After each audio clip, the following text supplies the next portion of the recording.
समान पदों पर, यानी दो समान पदों पर नियुक्त होने की सम्मिलित नियुक्ति हेतु सम्मिलित होते हैं। पुरुष के नियुक्त होने की प्रायिकता 1/4, स्त्री के नियुक्त होने की प्रायिकता 1/ कितनी है 3। उसमें से केवल एक नियुक्ति होने की प्रायिकता कितनी है? चलिए दोस्तों, तो इस प्रकार से उन केवल एक नियुक्ति होने की प्रायिकता, केवल एक नियुक्ति होने की प्रायिकता, मान लीजिए उसमें पुरुष नियुक्त होता है तो महिला नियुक्ति नहीं होगी, तभी तो केवल एक नियुक्त होगा। और यदि महिला की नियुक्ति होती है तो पुरुष की नियुक्ति नहीं होगी, क्योंकि केवल एक ही के अपॉइंटमेंट होने की प्रायिकता हमको बतानी है दोस्तों।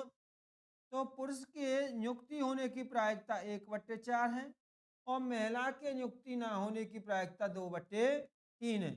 दोस्तों पहले आवाज नहीं आ रही थी, थोड़ा बता दूं आपको कि जो पुरुष हैं वे दिया है पुरुष की नियुक्ति होने की प्रायिकता 1/4 है और स्त्री के नियुक्ति होने की प्रायिकता 1/3 है। तो दोस्तों नियुक्त पुरुष के नियुक्ति ना होने की प्रायिकता 4 में से एक ऑप्शन नियुक्त होने का है, अपॉइंटमेंट होने का है।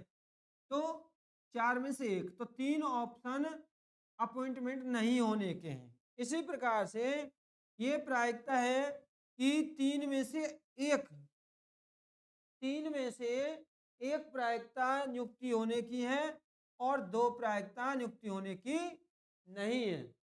ठीक है दोस्तों, चलिए अब हम आगे बढ़ जाते हैं। तो महिला के नियुक्ति होने की प्रायिकता 1/3 है और पुरुष के नियुक्त ना होने की प्रायिकता 3/4 है।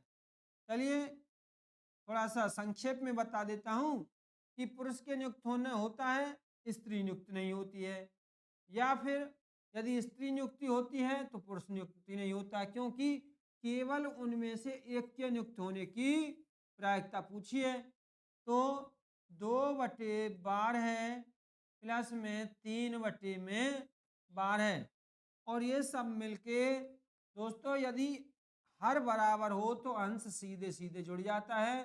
तो इनमें से किसी एक के नियुक्त होने की प्रायिकता 5/12 है।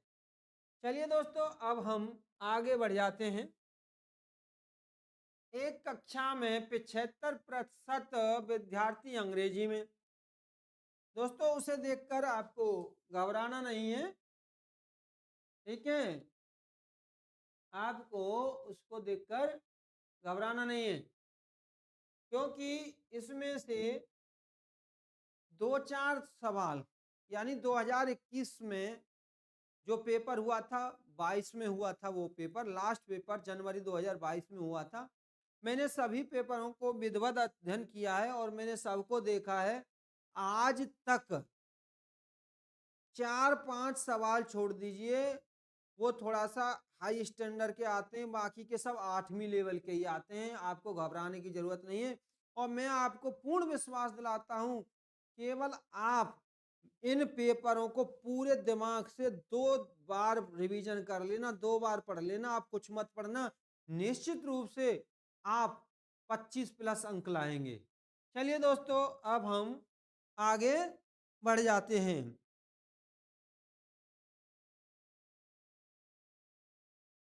चलिए, एक कक्षा में 75% विद्यार्थी अंग्रेजी में, 60% विद्यार्थी गणित में उत्तीर्ण होते हैं और 20% दोनों विषयों में अनुत्तीर्ण हो जाते हैं।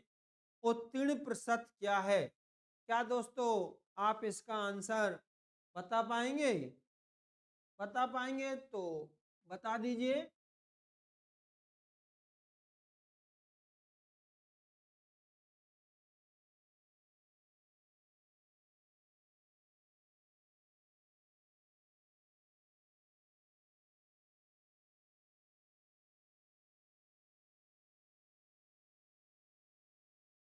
देखिए दोस्तों कि और दोनों विषयों में 20% विद्यार्थी दोनों विषयों में अनुत्तीर्ण होते हैं।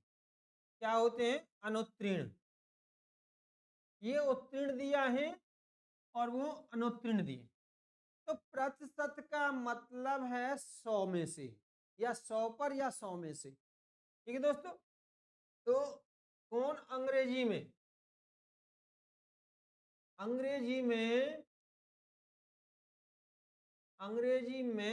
अनुत्तीर्ण,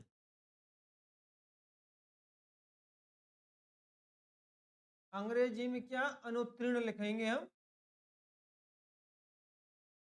अनुत्तीर्ण। तो 75% पास हुए तो सीधी सी बात है 25% फेल हुए। अब है गणित में अनुत्तीर्ण। तो दोस्तों 60% गणित में पास हुए तो 40% अनुत्तीर्ण हुए। अब दोनों विषयों में अनुत्तीर्ण, दोनों विषयों में अनुत्तीर्ण है 20%। दोस्तों ये मैंने ऐसा क्यों लिखा है ये जान लीजिए आप पहले। तो मैंने ये ऐसा इसलिए लिखा है कि आप कह रहे होंगे सर ये उत्तीर्ण है, आपने अनुत्तीर्ण क्यों बनाया। इसलिए बनाया है, ये ध्यान रखना, जो दोनों विषयों में यानी जो कॉमन हो, ठीक है, जो कॉमन हो उसको आपको क्या करना है दोस्तों, जो कॉमन है उसमें बनाना है। तो दोनों विषयों में अनुत्तीर्ण क्या है 20%। तो इसका भी अनुत्तीर्ण लो और इसका भी अनुत्तीर्ण ले लो। तो दोस्तों देखो, ये आपका अंग्रेजी का हो गया और ये आपका गणित का हो गया। किसका हो गया, इंग्लिश का हो गया और ये गणित का हो गया। ठीक है, ये आपके अंग्रेजी का हो गया और ये आपके किसका हो गया, गणित का हो गया।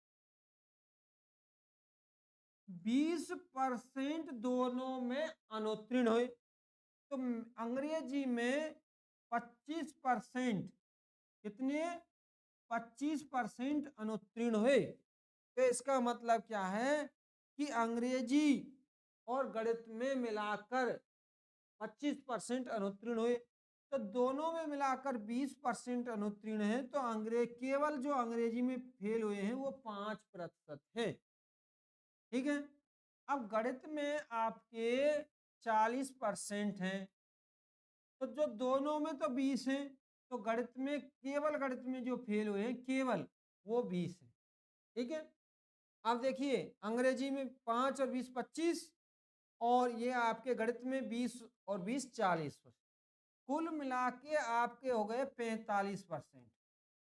100 में से 45% टोटल अनुत्तीर्ण हुए, क्योंकि जो 20% क्या थे जो दोनों में हो रहे थे अंग्रेजी। तो कुल मिला के, क्योंकि बच्चे तो वही है ना फेल होने वाले, तो अब लिख लीजिए तो क्या है उत्तीर्ण परसेंट।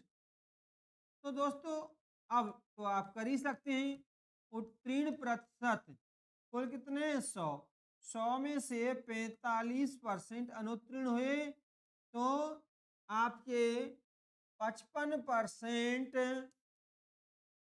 उत्तीर्ण हुए। जो दोनों विषयों में या क्लियर उत्तीर्ण है वो आपके 55% हैं। चलिए आगे बढ़ जाते हैं।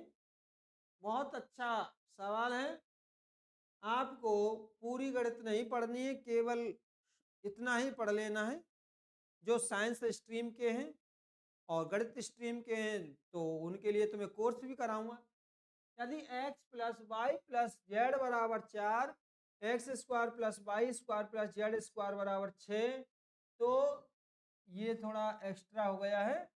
एक तो इसमें कोई भी शून्येतर नहीं है, एक तो एक्स वाई जेड का मान है।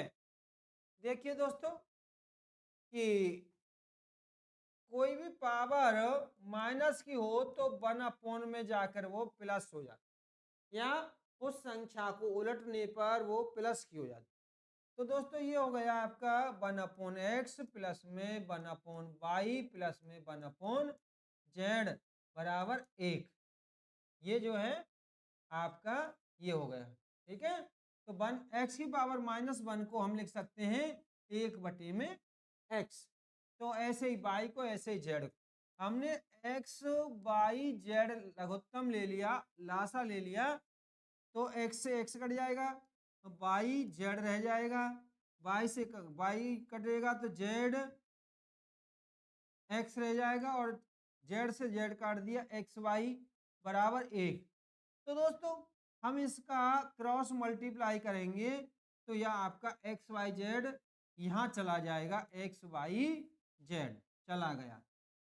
ठीक है, तो अब यहाँ पर क्या है दोस्तों, यहाँ स्क्वायर है, यहाँ क्या है स्क्वायर, तो x प्लस वाई प्लस में z बराबर 4। तो दोनों तरफ वर्ग करने पर, दोनों तरफ क्या कर रहे हैं हम, वर्ग।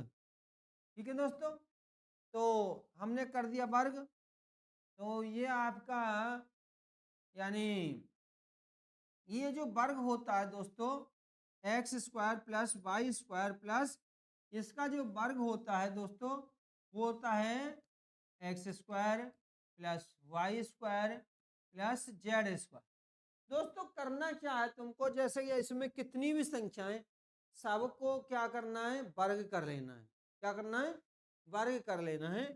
तो कर लिया, प्लस में 2 लगा के सबके साथ में एक्स वाई, मतलब सबको हर एक, जैसे ये एक्स है आपका, एक्स है, एक्स को वाई के साथ और जेड के साथ। ठीक है, फिर यानी दो दो पेयर में होने चाहिए और कोई छूटना नहीं चाहिए, तो एक्स वाई हो गया, फिर आपका वाई जेड हो गया, फिर आपका जेड एक्स हो गया। अब हम देखते हैं दोस्तों, यहां पर x plus Y plus Z बराबर 4, तो 4 का स्क्वायर हो गया, और एक्स स्क्वायर प्लस में Y square plus Z square बराबर कितना है 6, प्लस में 2, और एक्स जेड जेड एक्स और एक्स वाई बराबर X Y Z, X Y Z, यानी आपका X Y Z, Z X बराबर है एक्स वाई जेड। तो ये हो गए 16, 6 को इधर लाया तो 2xy, और ये दोस्तों हो गए 10। कितने हो गए दोस्तों, 10।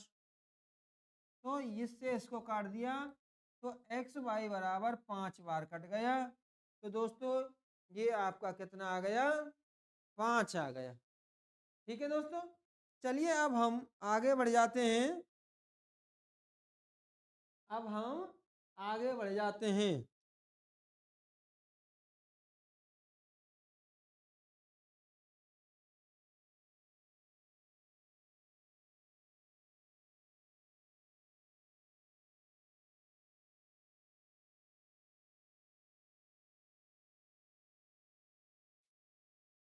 चलिए दोस्तों,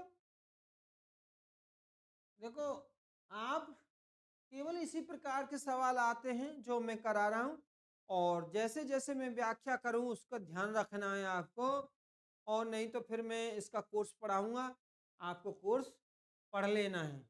ठीक है दोस्तों, चलिए अब हम आगे बढ़ गए हैं।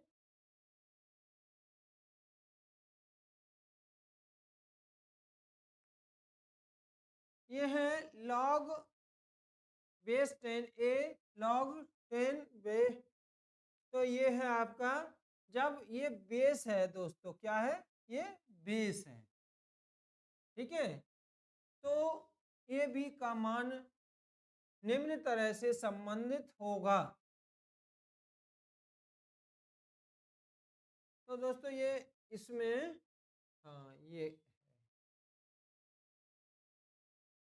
बेस है आपका, और ये एक्स्ट्रा है, ये एक्स में एक्स्ट्रा आ गया है।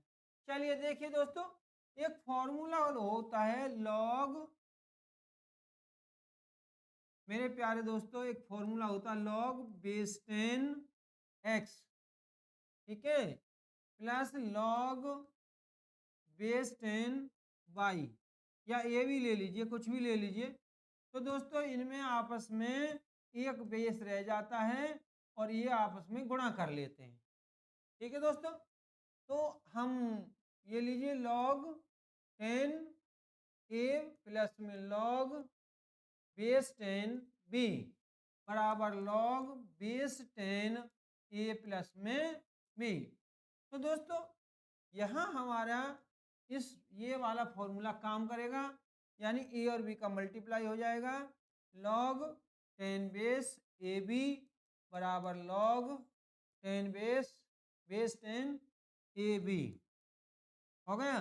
और दोस्तों लॉग एक्स, ठीक है, और लॉग आपका वाई हो तो एक्स बराबर वाई हो जाता है। ये फॉर्मूला है दोस्तों।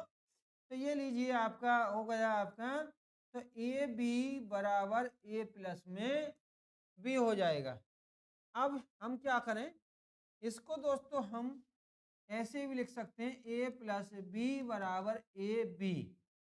तो यहाँ पर हम बी को उधर ले जा रहे हैं, बी को, तो ए बी माइनस में बी, और बी कॉमन ले लेंगे। बी मैंने कॉमन ले लिया तो ए माइनस 1, तो बी बराबर ए बटी में ए माइनस 1।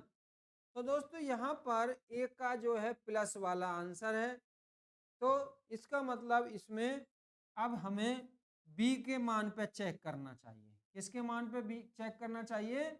बी के मान पे। तो दोस्तों या फिर इसको आप ऐसे ही रहने दो, कोई दिक्कत नहीं है।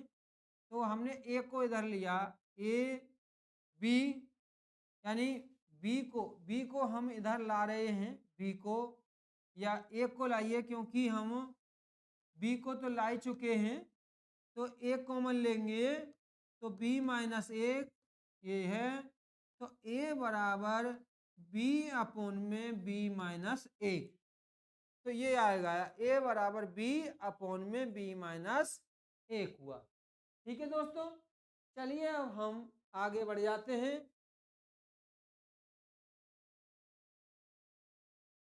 देखिए एक दो सवाल ही हैं, बाकी का सब अच्छे हैं। निम्न पाई चार्ट एक व्यक्ति के खर्चों को प्रदर्शित करता है। उसकी कुल आमदनी 28,000 है। यदि वे बचत 49,000 बचत करता है तो एक्स का मान है। दोस्तों ये देखिए बचत कितनी है उसकी, बचत है दोस्तों एक्स अंश। कितनी है? एक्स अंश। तो एक्स अंश का मान निकालना है हमको। दोस्तों वो बचत करता है 4900 रुपये। कितने करता है? 4900 रुपये। कितने में से बचत करता है? 28,000 में से। कितने में से बचत करता है? 28,000 में से। ठीक है, तो अब देखो हमें अंश में बनाना है। तो ये एक व्रत है, टोटल अंश है, तो 360 का एक व्रत, यानी एक कोण कितने, पूरा जब घड़ी की सुई घूम जाती है तो 360 का अंश बनता है। तो जब भी तुम्हें अंश में बनाना हो, पाई चार्ट दिया हो, तो 360 से गुणा करके अंश निकल जाएगा। जीरो से ये जीरो कट गई और इस जीरो से ये जीरो कट गया। 7 सत्ते 49, 7 चौका 28, 4 नम्मा 36 और 7 नाम 63, यानी x बराबर 63 अंश की बचत करता है। ठीक है दोस्तों, चलिए हम आगे बढ़ जाते हैं। चलिए हम बढ़ गए आगे। दोस्तों कुछ कमेंट वगैरह भी कर लिया करो कि ऐसे क्या बात है भाई, दोस्तों ऐसे क्यों नाराज हो। कुछ कमेंट वगैरह कर लिया करो दोस्तों। चलिए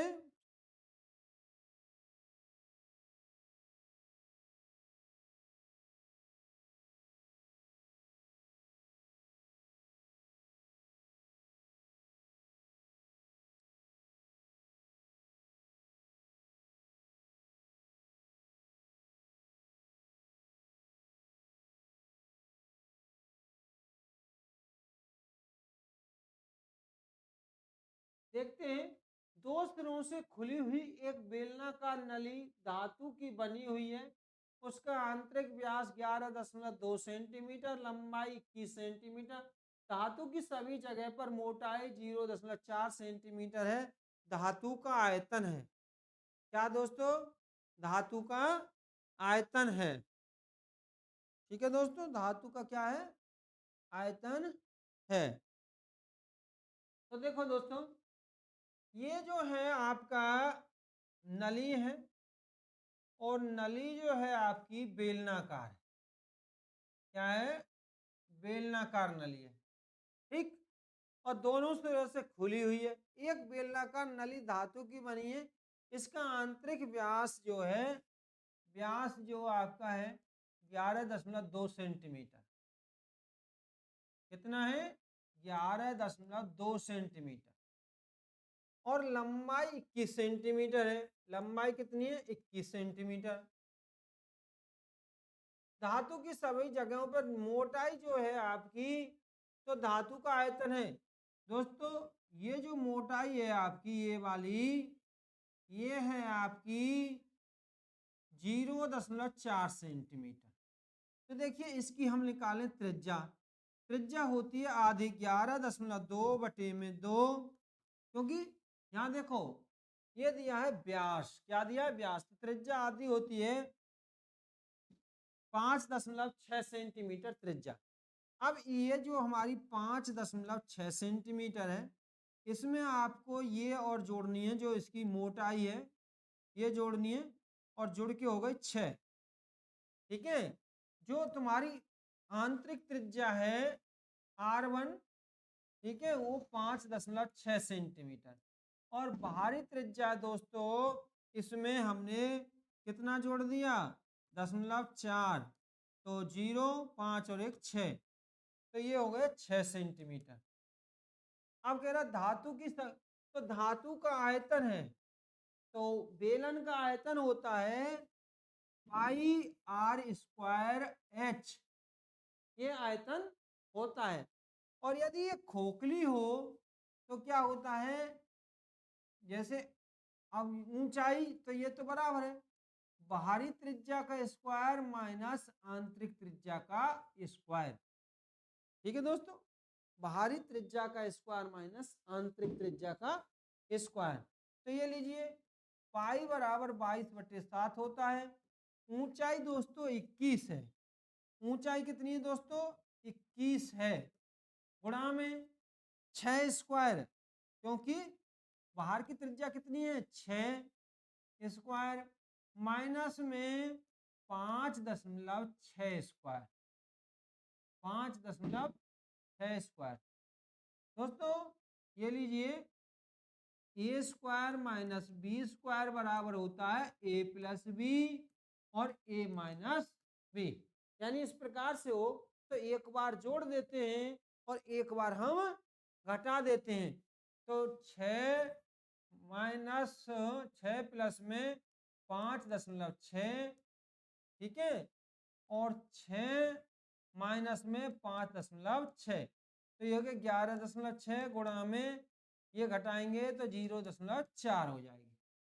तो 30 सत्ते 21, 7 21, 22 66, और 11.6 गुणा में 0.4, 6 गुणा 6 करेंगे 36, 36, ठीक है, 36 गुणा 6 यानी 6 गुणा 6 करेंगे 36, और इसमें गुणा कितना? 4।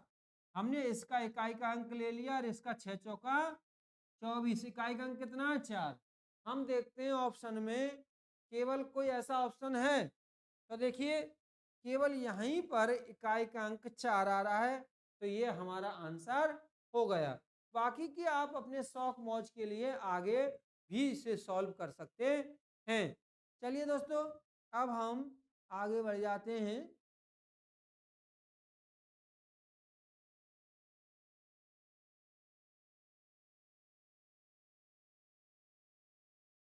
चलिए दोस्तों, ये हुआ अगला।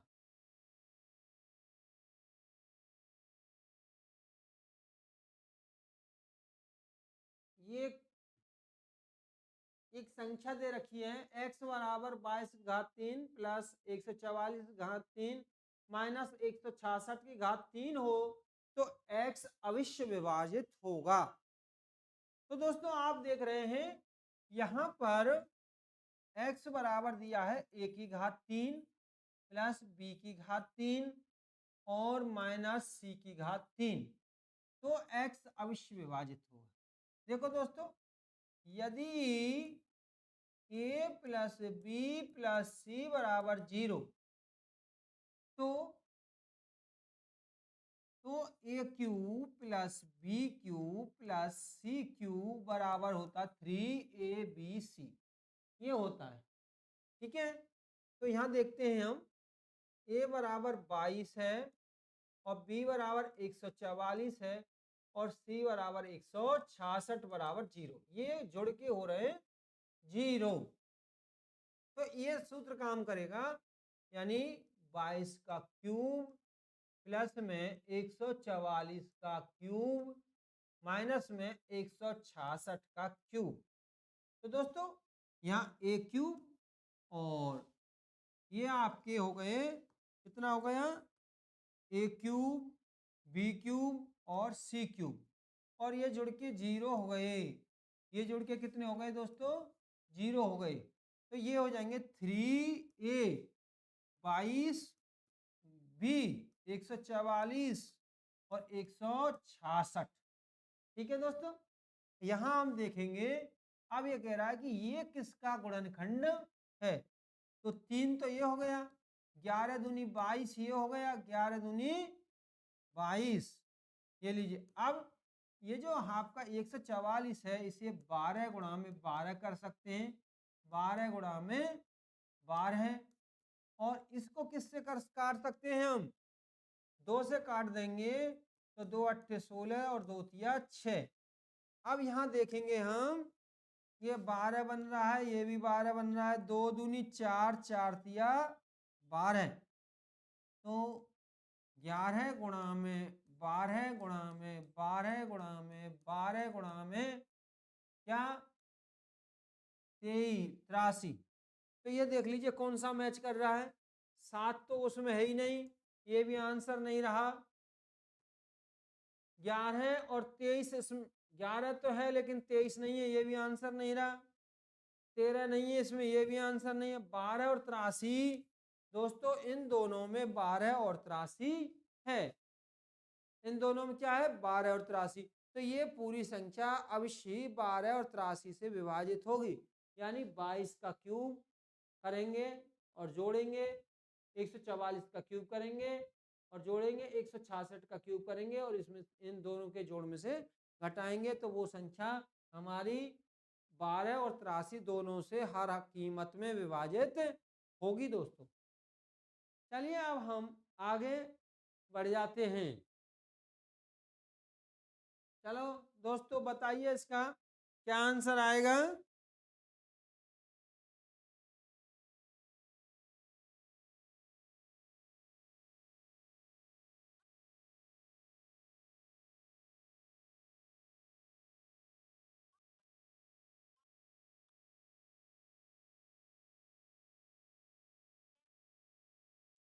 अब है आगे दोस्तों,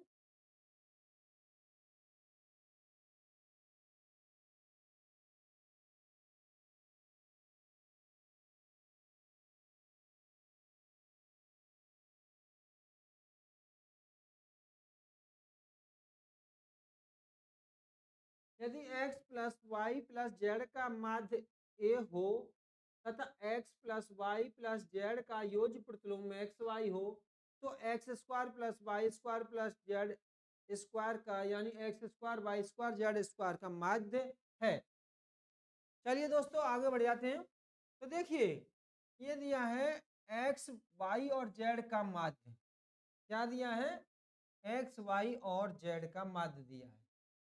ठीक है दोस्तों, एक्स वाई और जेड का माध्य ए है, यानी X plus Y plus Z. माध्य समांतर माध्य या औसत क्या होता है कि सभी का जोड़ बटे में कुल संख्या, 3 संख्याएं, वो कितनी दी है, ए दी है। तो दोस्तों हम इसको इधर ले जाएंगे तो यहाँ 3 का गुणा हो जाएगा इसमें, तो इसके बराबर कितना हो गया 3a। योज्य प्रतिलोम क्या होता है? किसी संख्या का योज्य प्रतिलोम क्या होता है?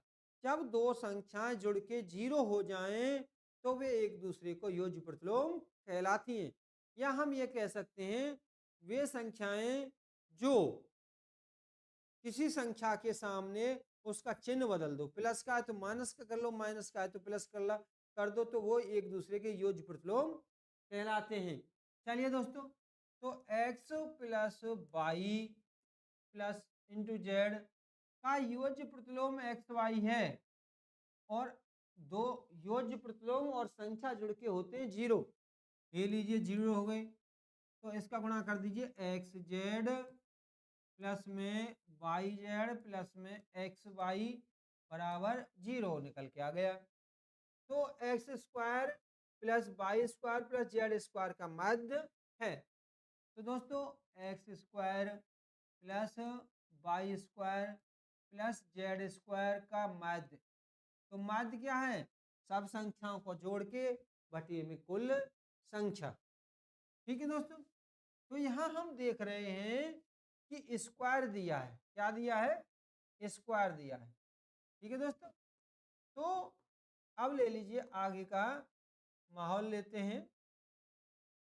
तो दोस्तों देखो, यहां में क्या है? स्क्वायर, तो इसका स्क्वायर कर देते हैं, इसका कर देते हैं स्क्वायर। तो एक्स सूत्र होता है X square plus Y square plus Z square, ठीक है, और प्लस में 2 एक्स वाई फिर वाई जेड फिर जेड एक्स, ये होता है सूत्र। और इसका किया है हमने स्क्वायर, तो इसका भी स्क्वायर हो जाएगा। तो ये हो गया दोस्तों 9a स्क्वायर, क्योंकि इसका स्क्वायर करेंगे तो 9a स्क्वायर होंगे, क्योंकि हमने क्या किया है? एस बी एस किया, यानी स्क्वायरिंग बोथ साइड। क्या किया है? स्क्वायरिंग बोथ साइड किया है। तो दोस्तों लेकिन हमारा इसके बराबर क्या है दोस्तों? इसके बराबर है 0। तो दोस्तों ये तो आपका हो गया 0। क्या हो गया? 0। तो ये बचा एक्स स्क्वायर प्लस में वाई स्क्वायर प्लस में जेड स्क्वायर बराबर 9a स्क्वायर। दोस्तों हमें इसका माध्य निकालना है, तो इसका मतलब बटे में 3 रखना होगा। दोनों तरफ 3 से भाग देने पर ये कट गया हमारा, तो 3a स्क्वायर। कितना आ गया? 3a square. क्या सरल क्वेश्चन है? बताइए दोस्तों, सरल क्वेश्चन है या नहीं? ठीक है दोस्तों, चलिए हम आगे बढ़ जाते हैं।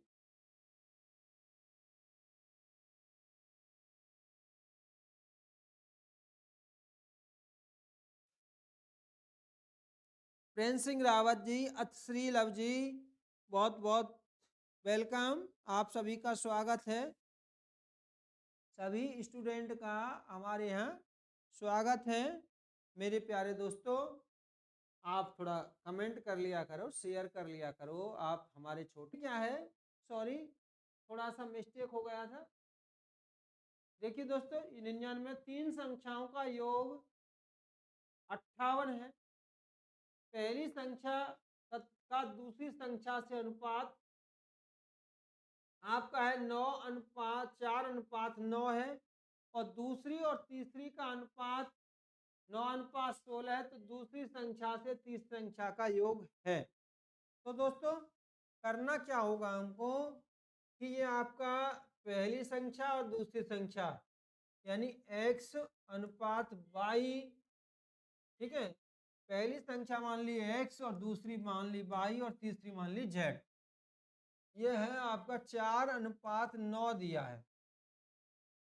अब दूसरी संख्या y का तीसरी संख्या z से अनुपात दिया है 9:16। ठीक है दोस्तों, चलिए तो इसको हम करते हैं x अनुपात y अनुपात z, यानी जो अनुपात समान होता है उसे एक में ले लेते हैं, और यदि यहाँ पर ये अनुपात को बराबर करते हैं और ये बराबर हो तो सीधे लिख लेते हैं 4:9:16। ठीक है, अब हम क्या मान सकते हैं कि ये संख्या हमारी है तो ये हमारा x बराबर आ जाएगा, कोई एक संख्या से, चर संख्या से इसमें गुणा कर लेते हैं। तो ये हो गया हमारा दोस्तों 4 XYZ तो है ही है, L ले लीजिए, M ले लीजिए, 4M और Y बराबर 9M और Z बराबर 16M। ठीक है, इन संख्याओं का योग, तीनों संख्याओं का योग 58 है। तो जोड़ दीजिए 4M plus 9M plus 16M, इनका योग कितना है 58 है। तो 9 और 4 13, 13 दूनी 26 और 3 29, 29M बराबर 58, 29 दूनी 58, M बराबर 2, M बराबर क्या है 2। ठीक है, तो वो कह रहा दूसरी से तीसरी संख्या का योग, दूसरी संख्या कितनी है हमारी 22, दूसरी संख्या दोस्तों कितनी है हमारी 22 है, और 22 बराबर 9M है। और ये हमारी जो तीसरी संख्या कितनी है Z, वो हमारी 16M, 9 और 16 25M, और M का मान है 2, यानी 25 दूनी 50, 25 दूनी दोस्तों कितना है 50। ठीक है दोस्तों, चलिए आगे कीजिए।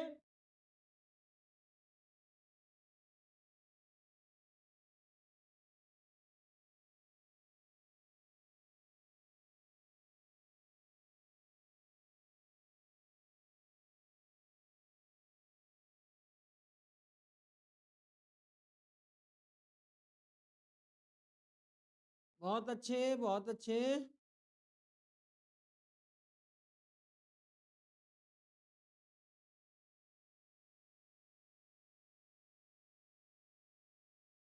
आगे बढ़ते आते हैं दोस्तों, अब हम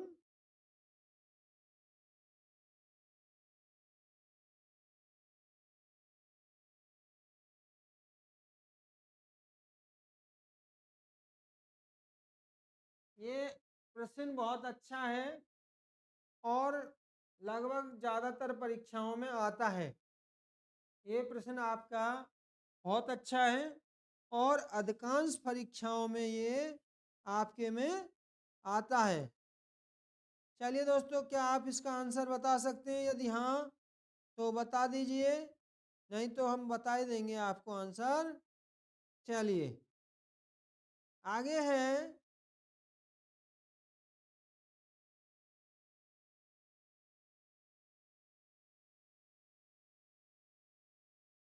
देखिए दोस्तों, यदि इस प्रकार का आंसर हो, यानी देखो ए गुणा में ए माइनस बी गुणा में बी और ए गुणा में ए प्लस में ए गुणा में बी प्लस में बी गुणा में बी, तो तुमको कुछ नहीं करना है, आंख बंद करके ए में से बी घटा दो।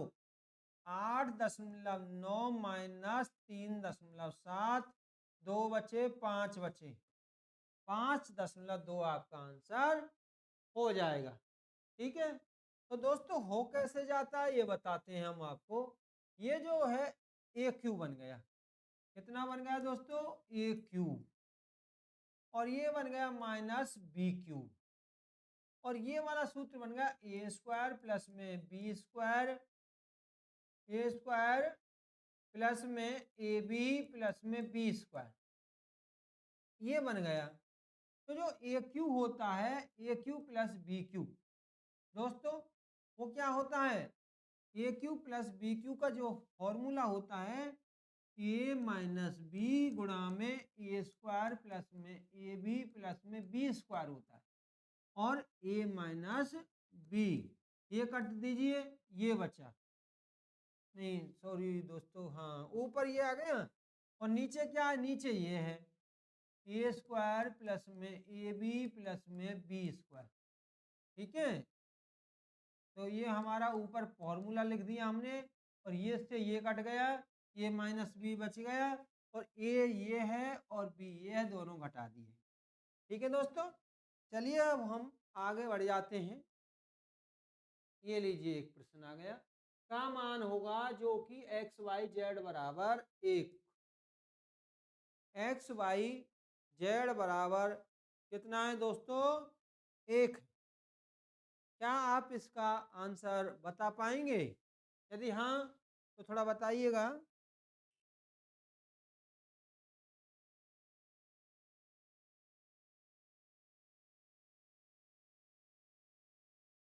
चलिए दोस्तों, हम आपको इसका आंसर करते हैं शुरू।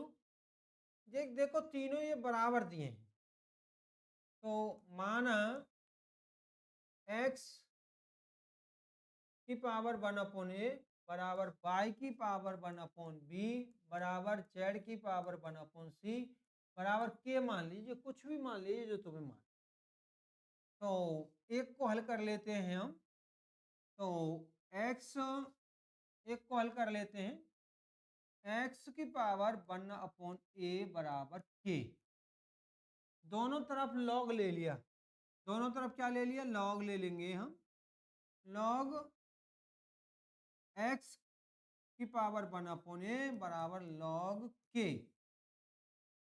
तो दोस्तों एक सूत्र होता है हमारा, कि सूत्र ये है हमारा कि log जो है log x की पावर m हो तो ये वाली पावर आगे आ जाती है, यानी m log x हो जाएगा। ठीक है, तो ये 1/a आगे आ गया, 1/a कहाँ गया? आगे। तो log x बराबर log k। दोस्तों a को मैंने इधर भेज दिया, a को कहाँ भेज दिया मैंने? इधर। तो इधर भेज देंगे तो a log k, a को मैंने इधर भेज दिया और 1 का इसमें गुणा करेंगे कोई अंतर, और हमने इस k को इधर ले आए तो ये हो गई log x बटी में log k।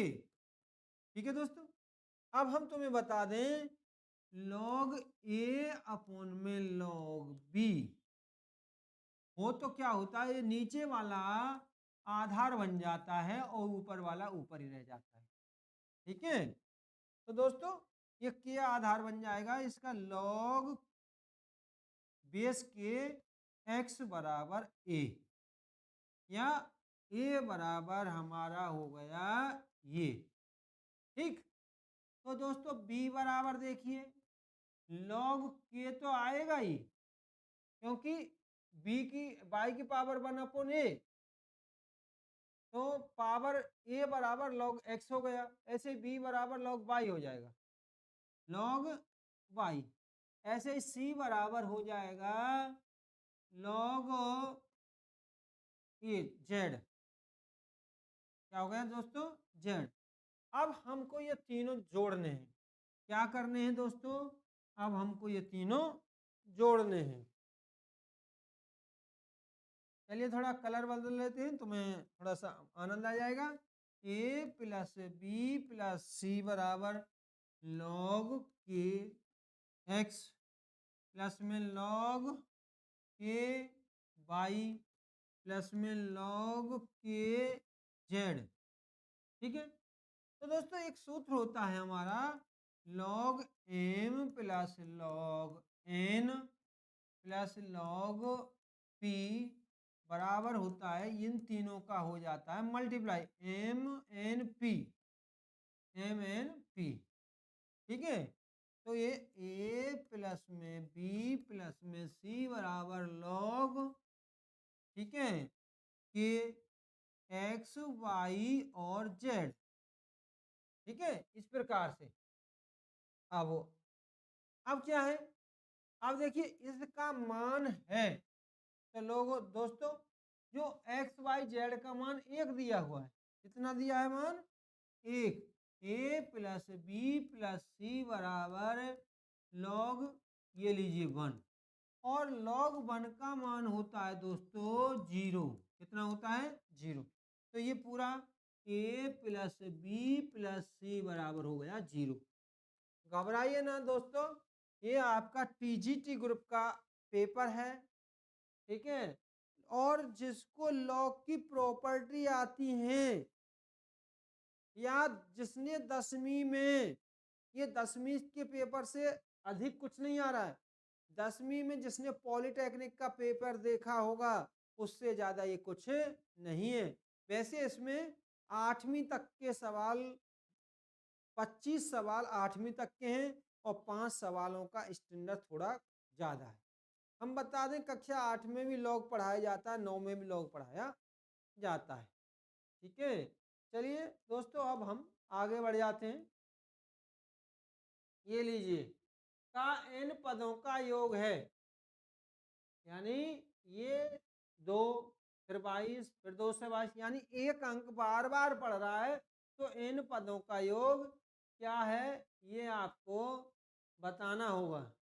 चलिए देखिए दोस्तों, यहाँ हम देख रहे हैं तो इसमें से मैंने ले लिया 2 कॉमन। कितना ले लिया? 2 कॉमन ले लिया। ये लीजिए, तो 1 प्लस में 11 प्लस में 111 प्लस में 11 11 11 11 से 11 और कहाँ तक? n तक, n पदों तक। ठीक है दोस्तों। अच्छा, अब हम आगे बढ़ जाते हैं। हमने इसमें 9 का गुणा करके 9 का दे दिया भाग, 9 का भाग दे दिया और 9 का कर दिया इसमें गुणा, तो 9 फिर ये जाएगा 99, ये हो जाएगा 999, n पदों तक। कहाँ तक? n पदों। अब हम जैसे 9 है, 9 को मैं लिख सकता हूँ 10 ऋण 1, 9 को क्या लिख सकता हूँ? 10 ऋण 1। 99 है, इसको लिख सकता हूँ 100 ऋण 1। ठीक है, और 10 100 को क्या लिख सकता हूँ मैं? ठीक, तो 100 को लिख सकता हूँ 10 का स्क्वायर ऋण 1, इसका 1 स्क्वायर। अब है 999, 1000 ऋण 1, इसको लिख सकता हूँ 10 की घात 3 ऋण 1।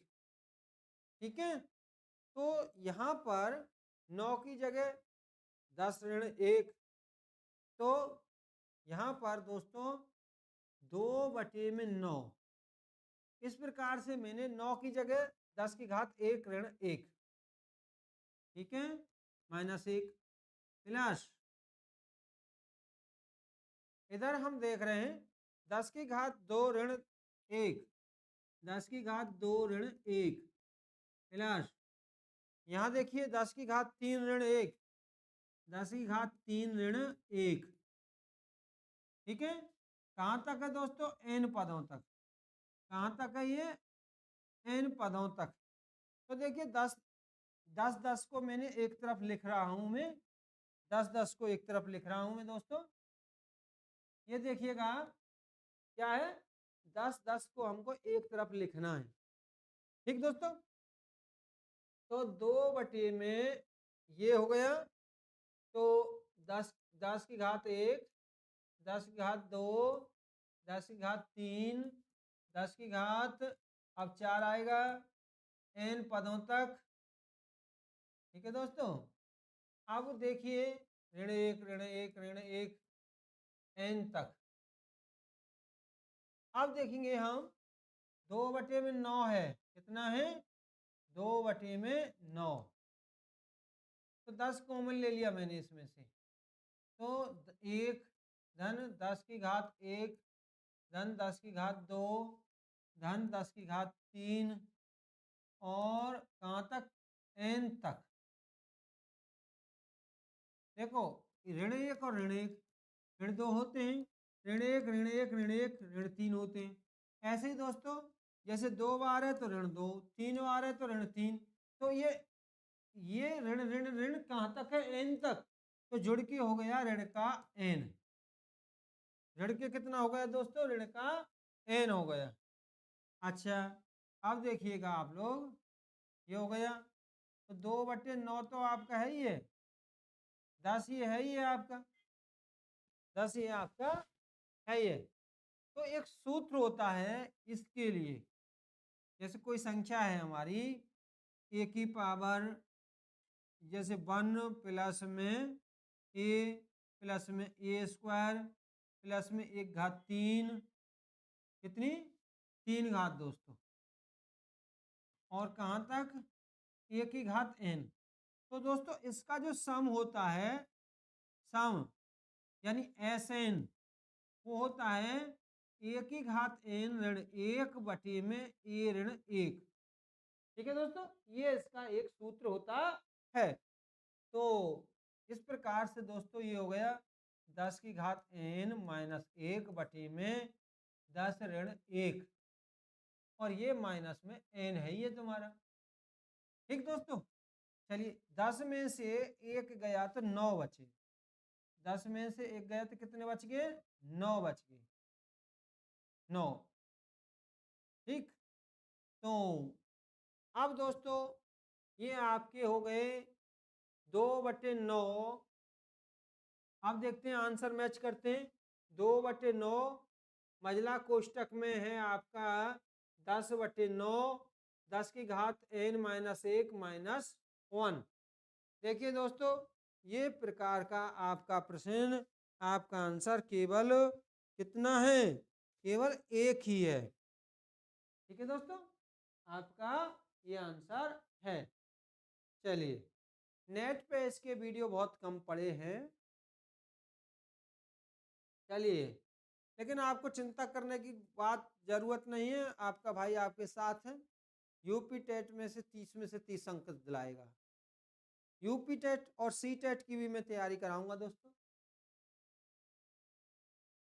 103वां प्रश्न है, 103 प्रश्न, यानी 103वां प्रश्न क्या कह रहा है, रुपये 234 को 3 व्यक्ति ए बी सी में 1:1/2 अनुपात 1/3 अनुपात 1/4 के अनुपात में बांटा जाना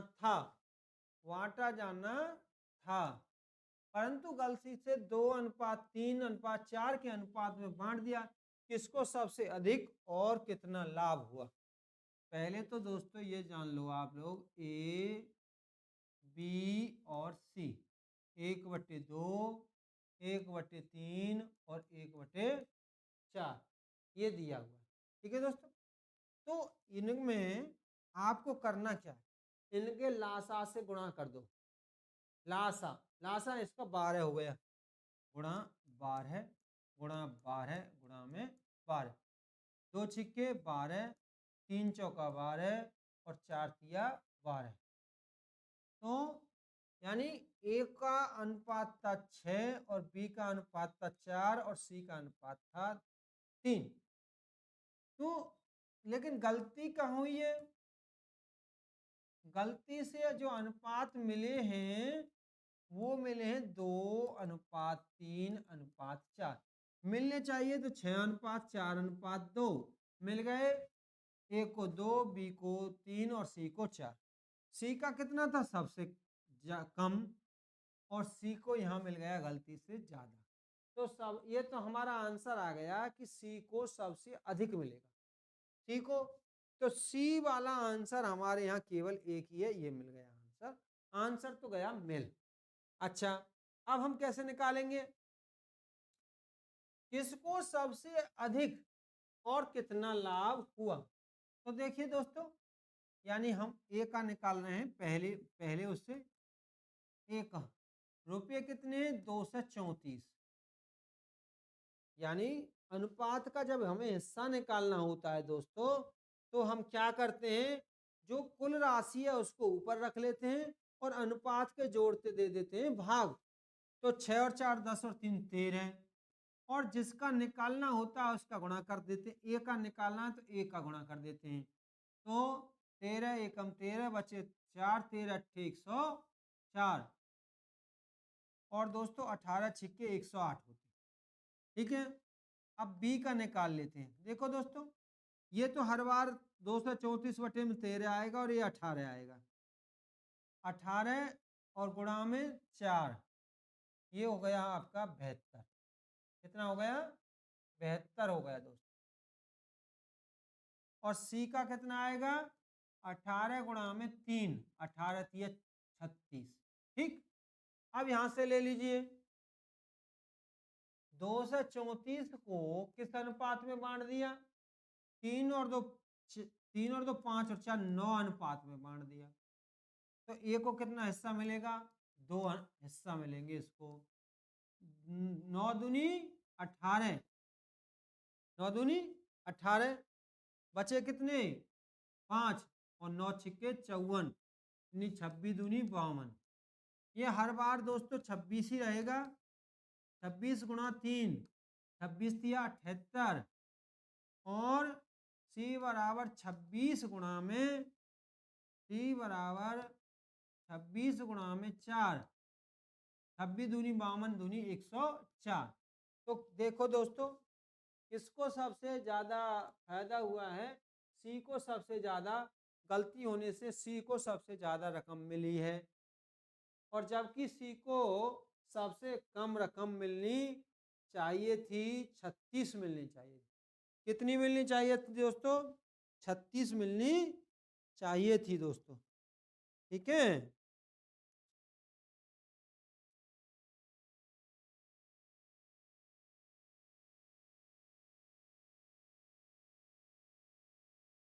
दोस्तों यहाँ सी 18 दूनी 36, 18 थी 54 होते हैं दोस्तों।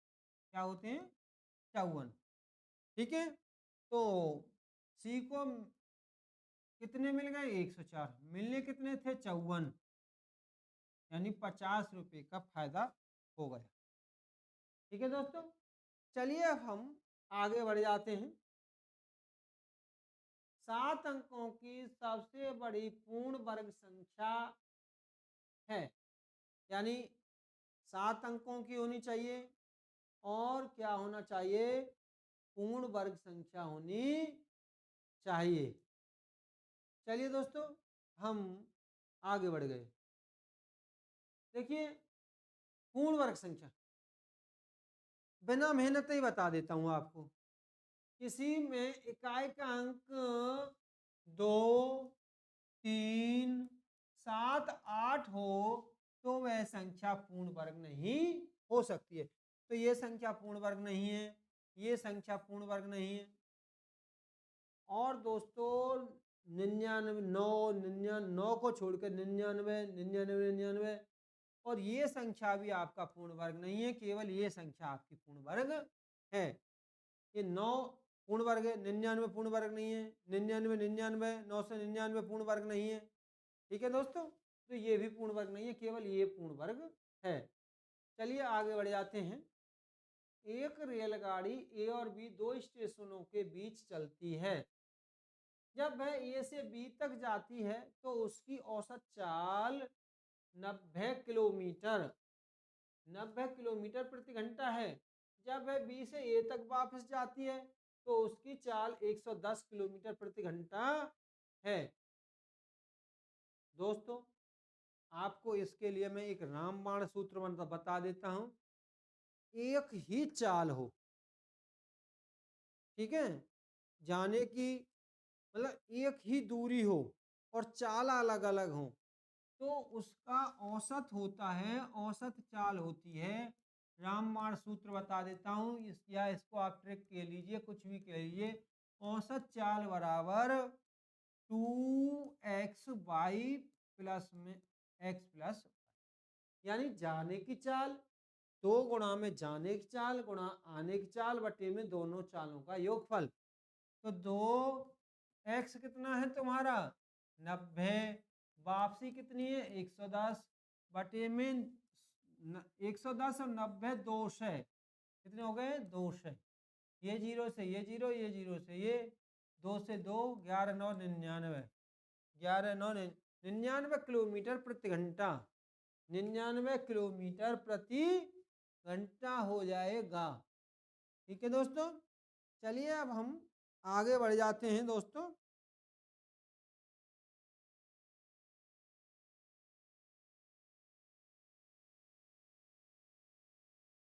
Thank you Suryansh ji, sorry Suryansh ji, thank you, welcome आप सभी का दोस्तों, स्वागत है। दोस्तों आप ही एक अध्यापक हैं या होने वाले अध्यापक हैं, और मैं भी एक अध्यापक हूं। अपने बड़े भाई की केवल इतना सहायता कर दीजिए, इसे आप शेयर कर लीजिए और लाइक कर दीजिए। ठीक है, यानी इसे आप शेयर कर दीजिए और सब्सक्राइब कर लीजिए, बस। चलिए आगे बढ़ जाते हैं। ये है दोस्तों, इस प्रकार का कोई प्रश्न हो, एक्स घात 4 प्लस में 1/x4 बराबर 47, और इसका बनाना हो वर्ग। इसका क्या बनाना हो? वर्ग। तो यहाँ और यहाँ भी प्लस के लिए पूछा हो तो दोनों, तो इसका आंख बंद करके घात कर दो आधी और वर्ग लगा लो, और इसमें दोस्तों 2 जोड़ लो। 47 प्लस में 2 बराबर 49। 47 प्लस 2 बराबर कितना हो गया? 49। फिर समझो दोस्तों, दोबारा समझो। चलिए मैं बता ही देता हूँ। वैसे मैं बताऊं, जैसे ये जो है और इसका हमें वर्ग बनाना है, तो सबसे पहले तुमको कुछ नहीं करना है कि दोनों मतलब जो दूसरी तरफ है उसमें 2 जोड़ लो और इसको वर्ग के रूप में लिख दीजिए। x की घात 4 है तो आधी घात कर लो 2, ये लीजिए। 8 घात होती तो 4 हो जाते, 2 घात होती तो x ही घात रह जाती। ये हो गया वर्ग। और 47 में दोस्तों जो 2 जोड़ दो आप, 47 में 2 जोड़ेंगे 49, और 49 का हो गया 7 वर्ग। कितना हो गया? 7 वर्ग। तो इससे इसको काट दीजिए। एक्स स्क्वायर प्लस में 1/x² बराबर 7। फिर दोस्तों हमें क्यूब चाहिए, तो हमें x प्लस में 1/x बनाना होगा। क्या बनाना होगा दोस्तों? x प्लस में 1/x बनाना होगा दोस्तों। तो इसी फिर इसमें 2 जोड़ लेंगे हम, और ये दो, ये बन जाएगा आधे घात का स्क्वायर। तो 7 में हम 2 जोड़ेंगे दोस्तों तो 9 हो जाएगा, और 9 को हम लिख सकते हैं 3 का स्क्वायर। कितने का स्क्वायर? 3। स्क्वायर से 1 कट गया। x प्लस में 1/x बराबर 3।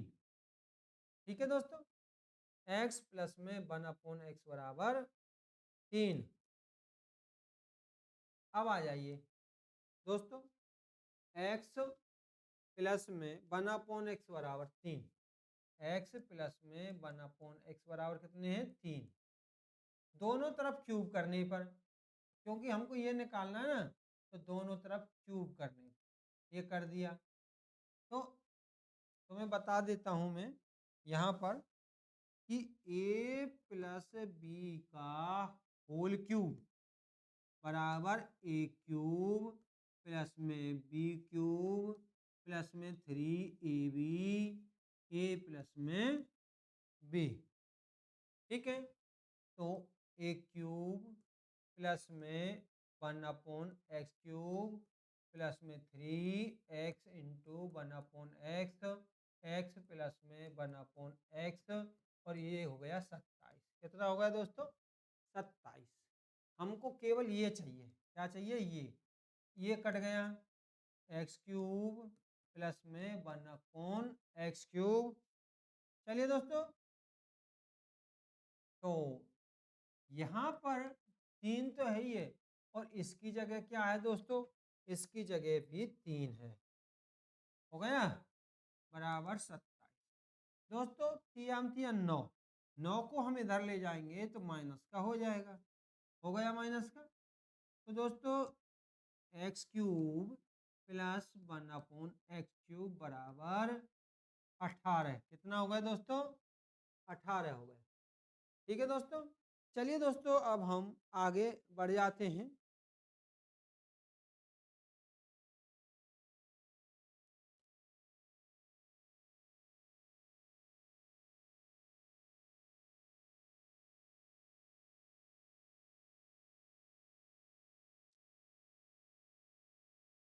वेलकम वेलकम वेलकम, आप सभी का स्वागत है। वेलकम दोस्तों, वेलकम। चलिए आगे बढ़ गए हम। 100 और 200 के बीच आने वाली सभी संख्याओं का योग जो 9 से विभाज्य हो। ठीक है, एक तो ये होता है कि जो ये संख्या है इनका योग कितना होगा। ठीक है दोस्तों,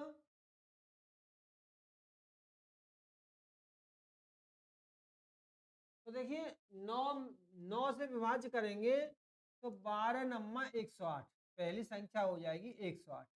और 2 से पहली संख्या हो जाएगी दोस्तों 198। 200 से पहली संख्या 198 हो जाएगी, क्योंकि भाग दे देंगे दो, जैसे 9 दूनी 18 बचा 1, 9 दूनी 18, ये 22 बार भाग चला जाएगा और ये 12 बार भाग चला जाएगा। यानी 9 से भाग देंगे तो पहली संख्या 108 होगी, 12 बार भाग जाएगा और ये होगा हमारा 22। अब दोस्तों ये क्या है, इनका कह रहा है कि संख्याओं का योग जो 9 से विभाजित। दोस्तों यदि ये आता है छोटी कक्षाओं में या छोटे टेस्टों में, तब तो ये आता कि इसका योगफल बताइए, मतलब केवल ये कहता कि 100 से लेकर 200 तक कितनी संख्या है, या बोलता कि 9 से विभाजित होने वाली कितनी संख्या। लेकिन आप टीजीटी का पेपर देने जा रहे हैं, टीजीटी माने 4600 ग्रेड पे, और 4600 ग्रेड पे माने आपकी लगभग 62-63 हजार तनख्वाह बनने वाली है, लगते ही लगते। ठीक है, तो दोस्तों आगे बढ़ते हैं। ये हो गया, तो उन संख्याओं का योग जो 9 से विभाज्य है। तो दोस्तों हम आपको ये बता देते हैं, जैसे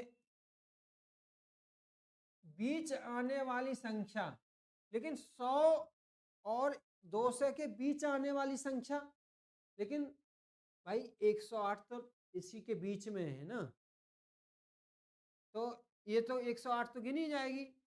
तो यानी आपका 1 से लेकर 200 तक कुल 22 संख्याएं, कितनी संख्याएं, 22 संख्या एक, लेकिन 1 से लेकर 108 तक 12 संख्याएं, कितनी संख्याएं, 12। लेकिन दोस्तों 12 तो गिनी जाएगी ना, तो इसलिए 11 संख्या ले लेते हैं। कितनी संख्या ले लेते हैं, 11। तो ये हो गई 11, यानी 108 से लेकर 198, यानी कि 108 को गिना जाएगा ना, तो 108 से लेकर 198 तक 11 संख्या रहेंगी। कितनी संख्या रहेंगी दोस्तों, 11 संख्या रहेंगी। चलिए आगे बढ़ जाते हैं।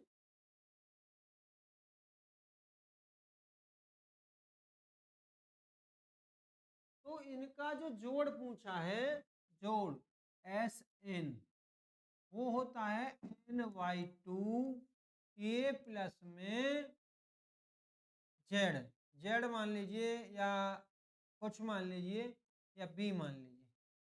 ठीक है दोस्तों, तो N/2 कितनी संख्या है, 11, 11/2। पहली संख्या कितनी है, 8, दूसरी संख्या कितनी है, 208। चलिए इसका आप आंसर दे दीजिए मुझे मिलकर, इसका दे दीजिए मुझको मिलकर आंसर।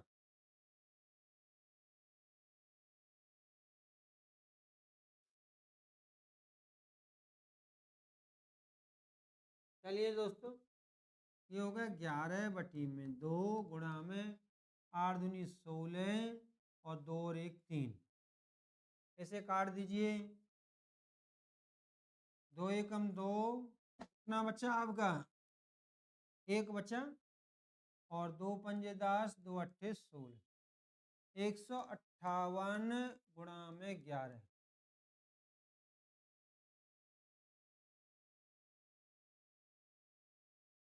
तो ओस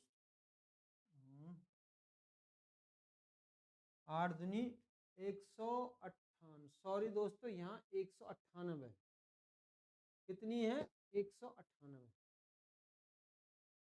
198 है दोस्तों ये। ठीक है दोस्तों, तो 8 दूनी 16, और हाथ से लगी 1, 9 और 1 10, हाथ से लगी 1, 306 हो गए। कितने हो गए दोस्तों, 306, ऐसे काट दीजिए।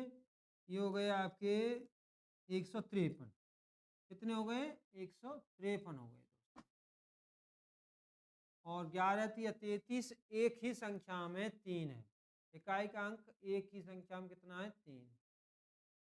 और गुणा करना चाहो तो 11 तिया 33, हंस लगी 3, 11 पंजे 55, 55 और 3 58, और 11 और 11 और 5 16।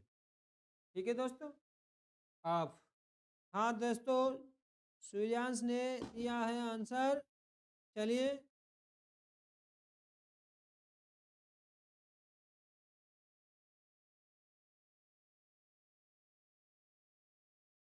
बहुत अच्छे, वेरी गुड।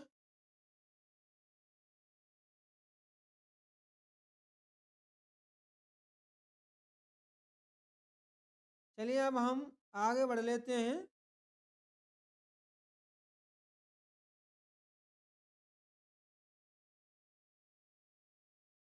पूछा है, यदि x बराबर x प्लस √2, ये दोस्तों √2 है, ये क्या है √2 हो, तो एक्स स्क्वायर प्लस 4/x² का मान है।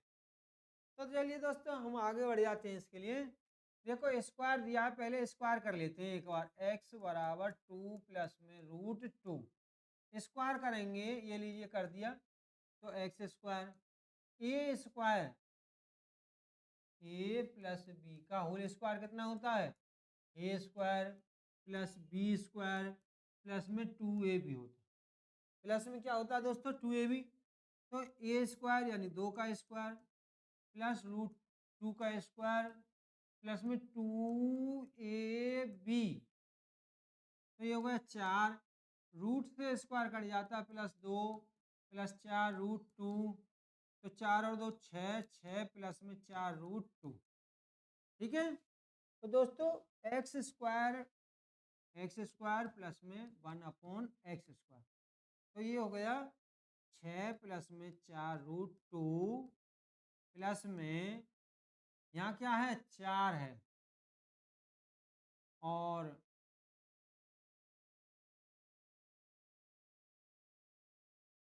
प्लस में क्या है 4,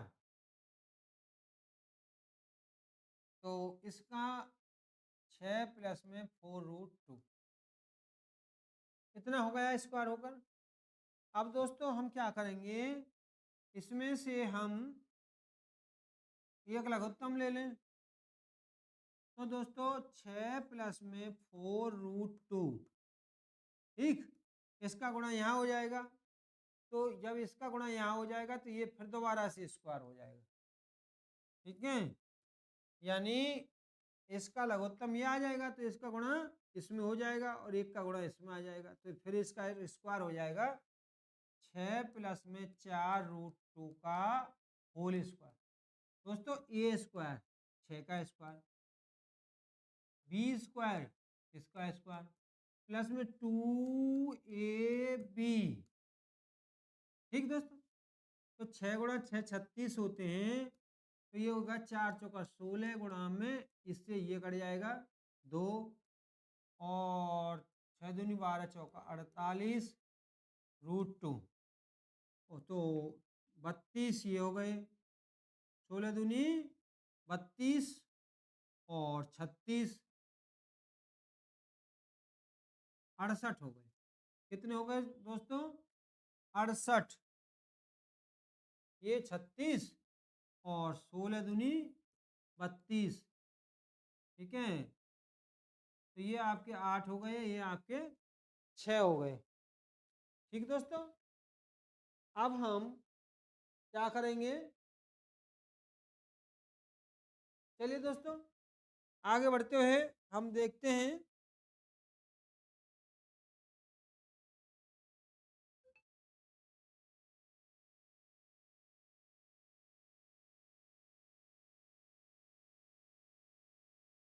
तो ये आपके 68, कितना हो गए 68,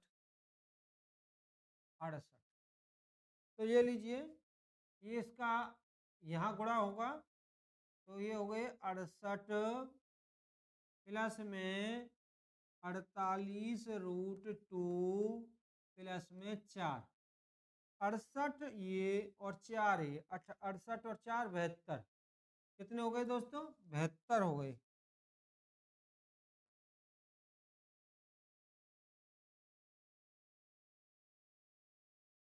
72 हो गए, 72 प्लस में 48 √2 और बटे में 6 प्लस में 4√2। यहाँ से मैंने ले लिया 12 कॉमन, 12 छिक्के 72, 12 चौका 48 बटी में 6 प्लस में 4√2। दोस्तों ये से ये कट गए तो ये हो गए 12। कितने हो गए? 12। दोस्तों आपको थोड़ी मेहनत करनी पड़ेगी क्योंकि आप लगभग 65-66 हजार रुपये लगते ही पाने वाले। चलिए आगे बढ़ जाते हैं।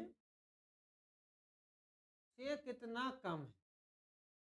दोस्तों चर क्या है, अचर क्या है? चर वे पद जिनके मान बदलते रहते हैं, चर रहते हैं।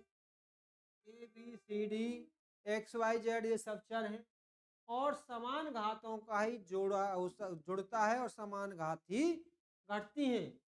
तो ये पूछा है 21 ए क्यू माइनस 17 ए स्क्वायर, ये यहाँ कॉमा है। 89 ए क्यू माइनस 64 ए स्क्वायर प्लस में 6 ए प्लस 16 से कितना कम है? तो ये पूछ रहा ये इससे कितना कम है। ठीक है दोस्तों, क्या आप इसका आंसर बता सकते हैं? से कितना कम है? बताइए इसका आंसर कितना है?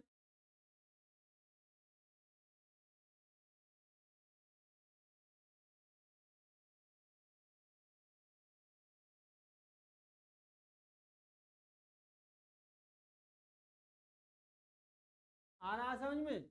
89 ए क्यूब प्लस में 64 ए स्क्वायर प्लस 6 ए प्लस 16 से कितना कम है? यानी 21 ए क्यूब माइनस 17 ए स्क्वायर 89 ए क्यूब इससे कितना कम है? तो ये तुम्हें घटा तो तुम देंगे लेकिन थोड़ा यही बात ध्यान रखना कौन से में से कौन सा आपको घटाना है दोस्तों। ठीक है, घटा दीजिए। 21 ए क्यूब, 21 ए क्यूब और माइनस 17 ए स्क्वायर। तो दोस्तों इनको हम घटाते हैं तो इनके साइन बदल जाते हैं, ये माइनस का हो जाएगा और ये प्लस का। तो यहाँ देख रहे हैं लास्ट में 6 प्लस में 16, इनमें कोई अंतर नहीं आएगा। तो यानी कि ये तो हमारा आंसर है ही नहीं माइनस वाला। तो अब ये भी आंसर नहीं है हमारा क्योंकि यहाँ माइनस है, ये भी आंसर नहीं है, ये भी नहीं है, ये आंसर है क्योंकि हम देख रहे हैं 6 प्लस 16 ये प्लस का है। ठीक है दोस्तों, ये हमारा किसका है? प्लस का। चलिए तो 8 बचे, 6 बचे, एक क्यू हो गया और एक प्लस, एक माइनस का है और एक प्लस का है। तो दोस्तों घटा देते हैं तो ये कितने बन गए? 14 में से 7 गए तो 7। ठीक है, ये रह गए 5, 5 में से एक गए तो 4। ठीक है, तो माइनस के ए क्यू प्लस 6 ए प्लस में 16 प्लस में 16 68 ए स्क्वायर माइनस 47 ए स्क्वायर प्लस में 6 ए प्लस में 16। चलिए दोस्तों मैं आपको वायदा करता हूं यदि इन पेपरों को ठंडे दिमाग से 2 बार पूरी शांति से पढ़ लेंगे, देख लेंगे तो आप 25 प्लस अंक लाएंगे। और मैं पूरा पेपर कराऊंगा, इसके बाद कोर्स कराऊंगा, प्राइमरी का भी कराऊंगा, जूनियर का भी कराऊंगा, सीटेट का भी कराऊंगा, दोनों पेपर। चलिए आगे बढ़ जाते हैं। किसी धन को 2 वर्ष का, दोस्तों मैं आपको ये बता देना चाहता हूं कि यदि आपको इसकी लिखित पीडीएफ चाहिए, दोस्तों यदि आपको इसकी लिखित पीडीएफ चाहिए तो मेरे टेलीग्राम चैनल प्रकृति प्रेम इंस्टीट्यूट पर मिल जाएगी। उसका भी, उस पर भी यही लिखा रहेगा कि यूपी टेट 2013 लिखा रहेगा और विद सॉल्यूशन, पूरा सॉल्यूशन मिल जाएगा, पूरा पेपर मिल जाएगा। चलिए दोस्तों, अब हम आगे बढ़ जाते हैं।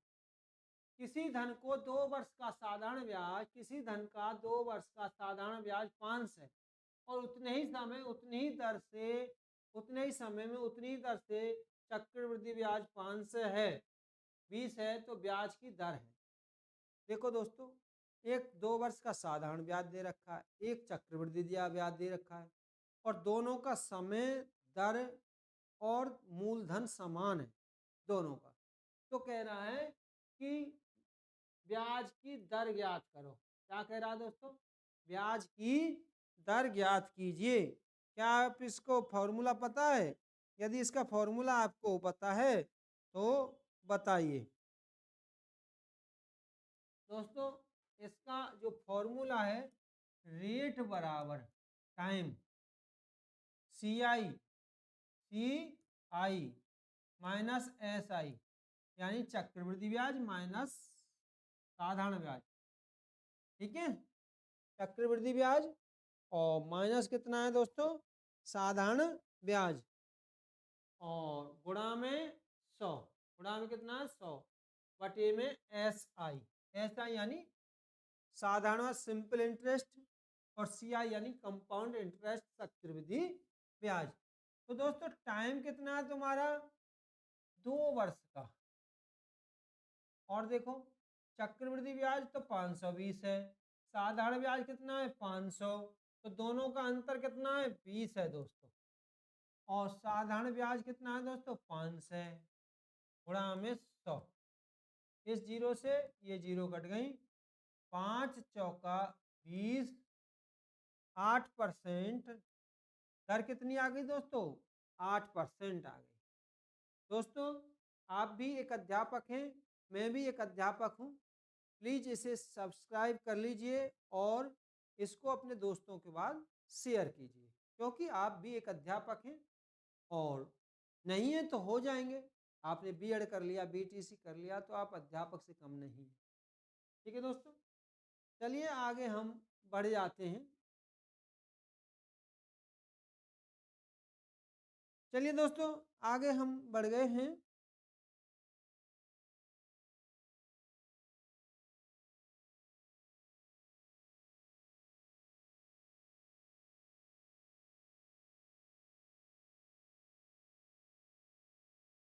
दो शंकुओं के आयतन में 14 1:4 का अनुपात है।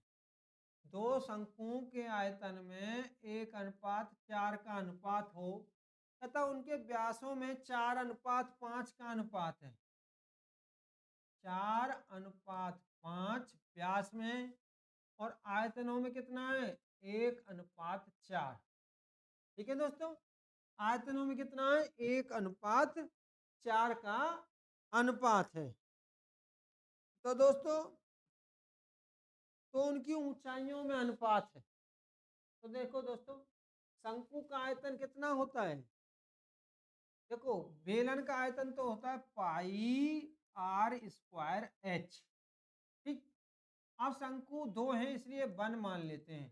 पहले शंकु की त्रिज्या r1 और ऊंचाई h1, लेकिन जो बेलन का आयतन होता है वो शंकु के आयतन का 1/3 होता है। 1/3, 1/3। अब शंकु हमारे दो हैं इसलिए 2 मान लिए। यहाँ 2 शब्द दे दिया दूसरे के लिए और 1 शब्द दे दिया हमने पहले के लिए। पाई से पाई कट गया और 1/3 से 1/3। देखो दोस्तों, दो शंकुओं के आयतन का अनुपात, तो ये पहले शंकु का आयतन कितना है? 1, और दूसरे शंकु का आयतन कितना है? 4। कितना है? 4। तो दोस्तों, अब इनकी जो व्यास है, क्या दिए हैं? व्यासों में 4:2 का अनुपात। ठीक है दोस्तों, व्यासों में क्या दिया? 4:2। तो त्रिज्या कितनी हो जाएंगी? 4/2 और 5/2। ठीक है, और ऊंचाइयों का हमें अनुपात चाहिए, तो ये हो गया 4/2 और का स्क्वायर और 5/2 का स्क्वायर। H1 और H2 1/4। तो देखिए ये हो जाएंगे दोस्तों, ये हो जाएंगे 16/4 और 25/4। दोस्तों 4 से 4 कट जाएंगे तो 16/25 हो जाएंगे। ठीक है दोस्तों, कितने हो जाएंगे? 16/25, 16/25 और H1/H2 गुणा की संख्या। दोस्तों गुणा की संख्या जब दूसरी तरफ जाती है तो ये उल्टी हो जाती है और गुणा कर देती है। 25/16 कितना हो जाएगा? तो 25 एकम 25/64 यानी 25:64 हो जाएगा। 25 अनुपात कितना हो जाएगा? 64 हो जाएगा। ठीक है दोस्तों, कितना हो जाएगा? 25:64 हो जाएगा। चलिए हम अगला प्रश्न लेते हैं।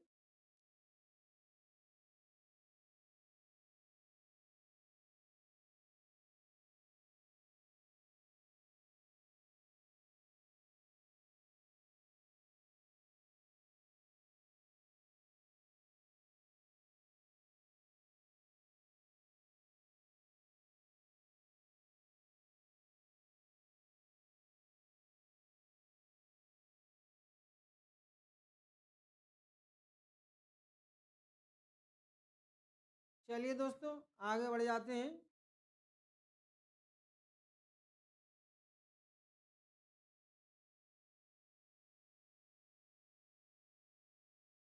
दस मीटर लंबी, 6 मीटर ऊंची और 22.5 सेंटीमीटर मोटी दीवार बनाने में कितनी ईंटों की आवश्यकता होगी यदि प्रत्येक ईंट का आकार 25 सेंटीमीटर, 12 सेंटीमीटर और 9 सेंटीमीटर हो? दोस्तों आप ये देख लीजिए, यहाँ सेंटीमीटर है और यहाँ मीटर है, तो 1 मीटर में होते हैं 100 सेंटीमीटर। 1 मीटर में कितने होते हैं? 100 सेंटीमीटर। तो ये हो जाएंगे 100 गुणा में 10 यानी 1000 सेंटीमीटर लंबी, और ये हो जाएंगी 600 सेंटीमीटर ऊंची।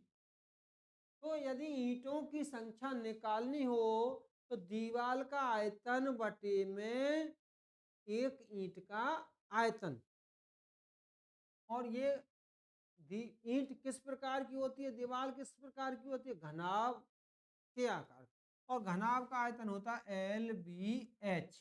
घनाभ का आयतन कितना होता है? LBH। तो 1000 L गुणा में दीवार का आयतन LBH 22.5। दोस्तों यहाँ सेंटीमीटर है, बटे में एक ईंट का आयतन 25 गुणा में 12 गुणा में 9। ठीक है, तो ये लीजिए दोस्तों, 25 चौका 100, 40 आ गए, 12 पंजे 60, 50 आ गए, और ये आपके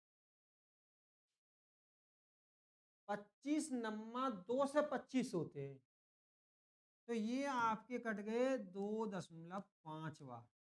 ठीक है, तो ये हो गए 2 से यानी 2000 हो गए, गुणा में 2.5, 2.5 दूनी 5 होते हैं दोस्तों, इसका हम गुणा करेंगे।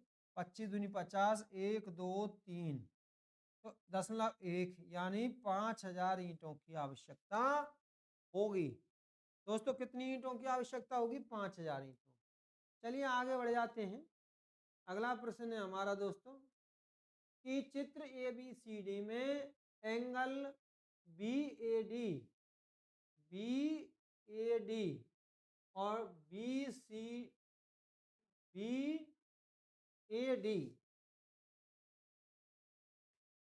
BAD और BCD समकोण है, समकोण है, और AD और CD,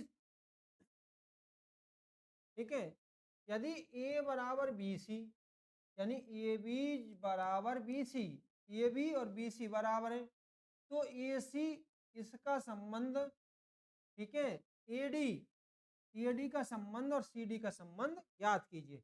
दोस्तों इस चित्र को हम ऐसे घुमा लेते हैं, घुमा लिया हमने, तो ए बी सी और डी, ये कह रहा है कोण ए बराबर 90 अंश है और कोण सी बराबर 90 अंश है, और ये भुजा, ये जो भुजा इसके बराबर है। दोस्तों यदि किसी चतुर्भुज के संलग्न भुजाएं बराबर हों और सामने के कोण 90 अंश के हों तो वर्ग होता है, वो कितना होता है, वर्ग। तो और एक वर्ग में सभी भुजाएं बराबर हैं, तो AD और CD बराबर होंगी, AD और CD बराबर होंगी। ठीक है दोस्तों, चलिए हम आगे बढ़ जाते हैं। एक गोले का व्यास दिया है, क्या दिया दोस्तों, एक गोले का व्यास दिया है, इसके अंदर सामने वाले सबसे बड़े घन का संपूर्ण पृष्ठ है, ठीक है, यानी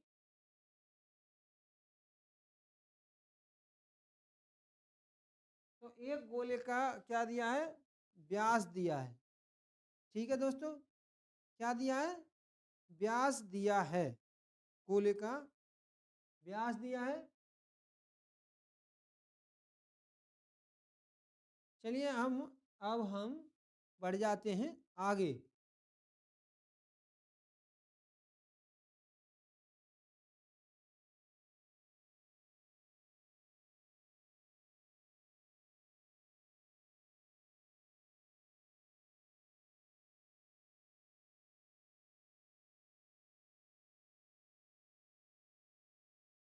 दोस्तों एक गोले का व्यास है, यानी एक गोला है, ठीक है, उसके अंदर अंदर समान, उसके अंदर सामने वाले सबसे बड़े घन का संपूर्ण पृष्ठ है।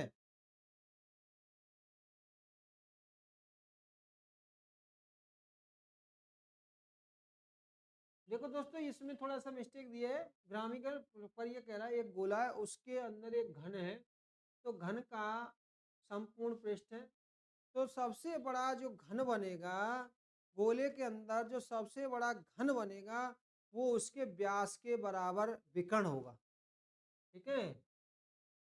नोट, गोले के अंदर अंदर सबसे बड़ा घन, सबसे बड़ा घन,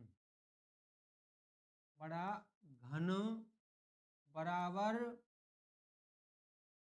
ठीक है, सबसे बड़ा घन बराबर घन का विकर्ण, घन का विकर्ण गोले का व्यास होगा, गोले का व्यास होगा, क्या होगा, व्यास होगा, ठीक है दोस्तों, ये आप गांठ बांध लीजिए। तो गोले का व्यास, तो घन का विकर्ण, विकर्ण होता है भुजा गुणा में √3, क्या होता है, भुजा गुणा में √3 होता है घन का विकर्ण।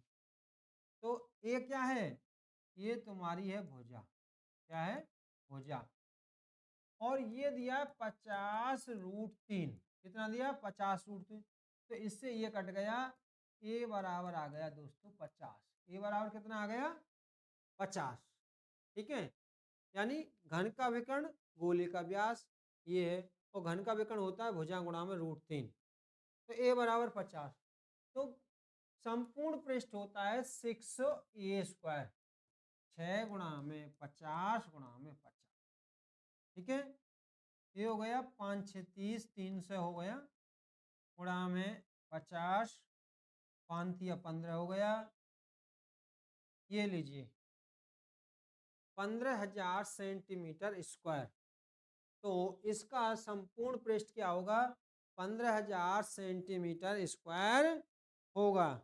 ठीक है दोस्तों, आगे हम बढ़ रहे हैं। अगला प्रश्न है हमारा,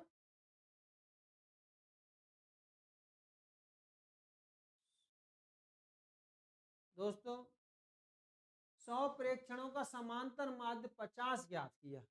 कितना ज्ञात किया? 50। 100 प्रेक्षणों का समांतर माध्य 50 ज्ञात किया। कितना ज्ञात किया? 50 ज्ञात किया। यदि त्रुटिवश दो वस्तुओं को यानी 3 और 92 लिखना था, यानी कुल मिला के 95 लिखना था। कितना लिखना था? 95।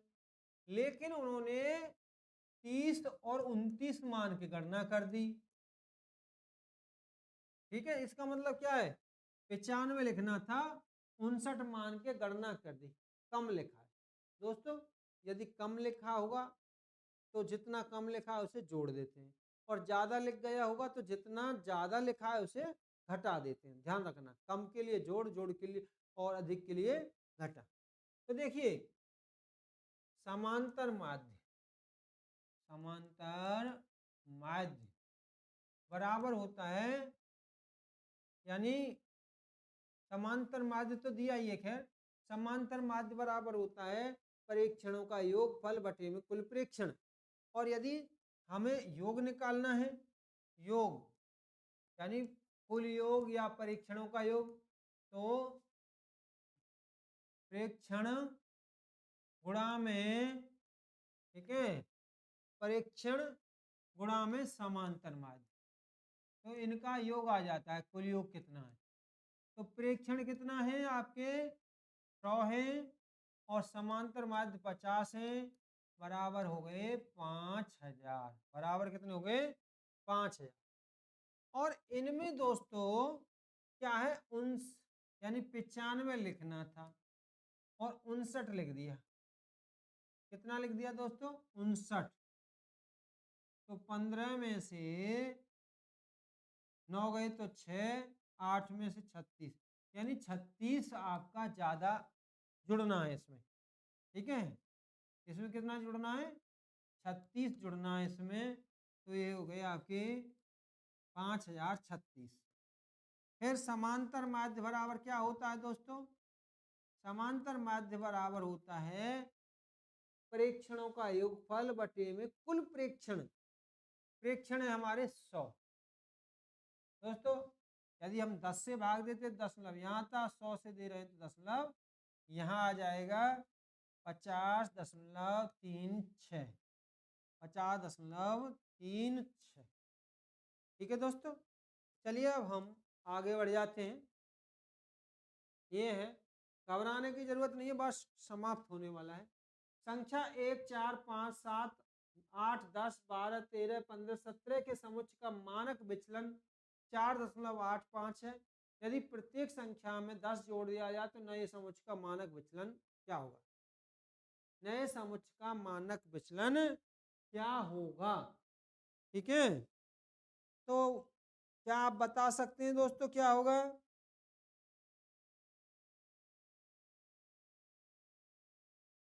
दोस्तों मैं आपको बता देता हूं कि ये आपके समुच्चय संख्या दे रखी है।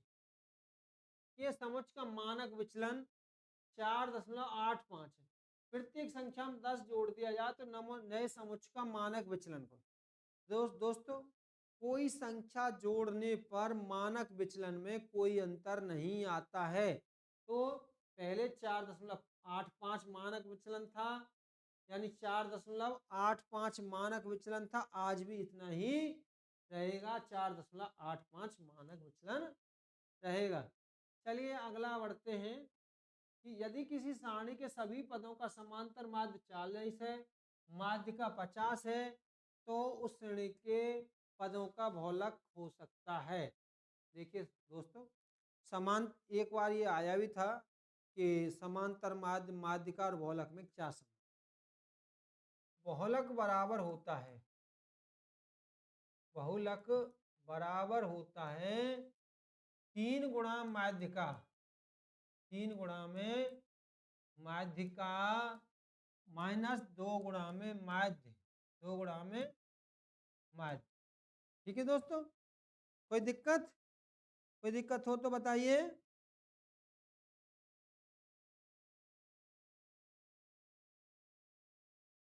अब देखिए 3 गुणा में माध्यिका कितनी है तुम्हारी? माध्यिका 50 है। 2 गुणा में माध्य कितना है? समांतर माध्य 40 है। 50 या 150 माइनस 80 माइनस कितना है दोस्तों? 80 बचा कितना? 70। ठीक है दोस्तों, ये सूत्र ध्यान करना, ये सूत्र पूछा जाता है कई बार। ठीक है दोस्तों, चलिए अब हम आगे बढ़ लेते हैं। निम्न में से किसका क्षेत्रफल सबसे अधिक होगा? ये SQRT स्क्वायर रूट होता है दोस्तों। √2 सेंटीमीटर त्रिज्या का वृत्त, 2 सेंटीमीटर वर्ग। देखिए वृत्त का क्षेत्रफल क्या होता है? πr स्क्वायर होता है। ठीक है, तो पाई का मान होता है 22/7 होता है, गुणा में √2 का स्क्वायर करेंगे, इससे इसको काट दीजिए, तो 22/7 गुणा में 4, 22 बट्टे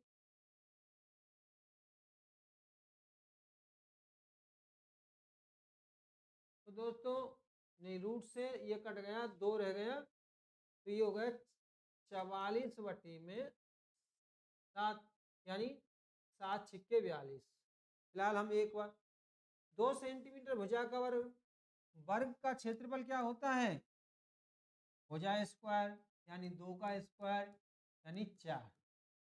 फिर कह रहा है 2 सेंटीमीटर भुजा का एक समबाहु त्रिभुज है। समबाहु त्रिभुज का क्षेत्रफल होता है √3/4 a स्क्वायर। तो √3/4 गुणा में, यानी 2 सेंटीमीटर का स्क्वायर करेंगे, भुजा कितनी है? 2, 2 सेंटीमीटर का स्क्वायर करेंगे 4 हो जाएगा, ये कट गया, √3 आ जाएगा, √3 आ जाएगा।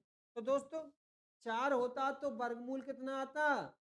4 होता तो वर्गमूल 2 आता, तो 3 तो छोटा है, तो ये जो मान है 4 से छोटा होगा, और ये 4 है। 3.4 और 5.4 सेंटीमीटर भुजाओं का एक त्रिभुज, तो 1/2 3.4 गुणा में 5 भुजाओं का एक त्रिभुज। ठीक है दोस्तों, तब हम क्या करेंगे?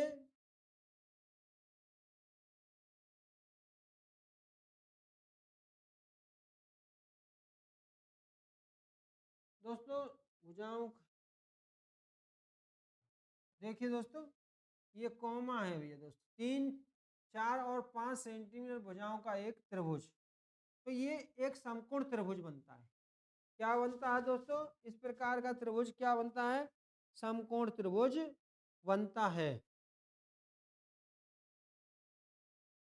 तो दोस्तों देखो समकोण त्रिभुज बन रहा है, ये क्या बन रहा है? समकोण त्रिभुज।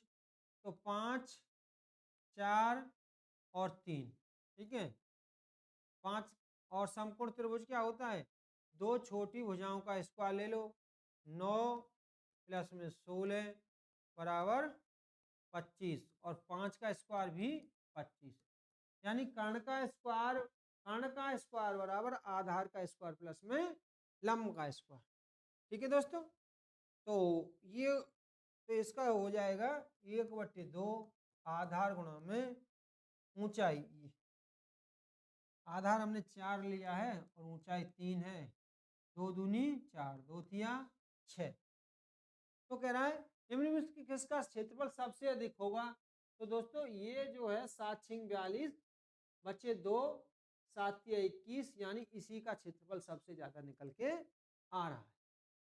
ठीक है दोस्तों, चलिए अब हम आगे बढ़ जाते हैं। यह हमारा इस प्रकार से दोस्तों समाप्त हो जाता है। जय हिंद दोस्तों, आप भी थोड़े परेशान हो गए होंगे। जय हिंद दोस्तों, आपका दिन शुभ हो, आप निश्चित रूप से सफलता प्राप्त करें।